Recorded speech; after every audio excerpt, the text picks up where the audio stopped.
Всем привет, братишки и сестренки, с вами Нес. И сегодня я буду повторять превью одного ютубера, а именно Ника. Его превью сделаны в 2D, но некоторые в 3D стиле. Но я буду делать превью, которое в 2D стиле, и надеюсь, это не составит труда. Ну а я запускаю свое интро.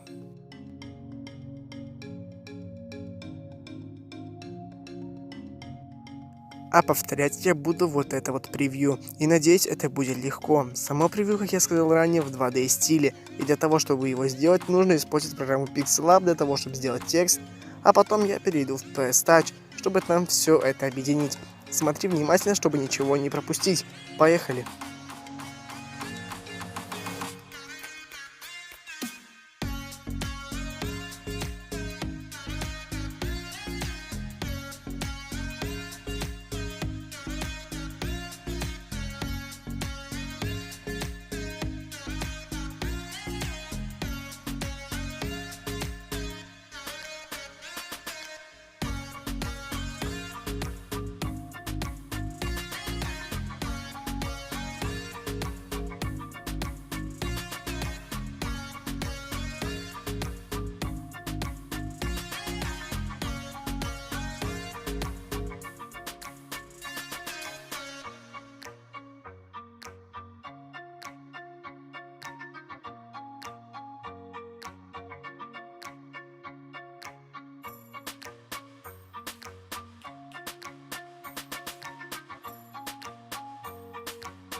Вот такое получилось превью. По моему мнению, получилось неплохо, если знать, что оно сделано на Android. И я надеюсь, что видео тебе понравилось, и ты поставишь лайк и напишешь комментарий.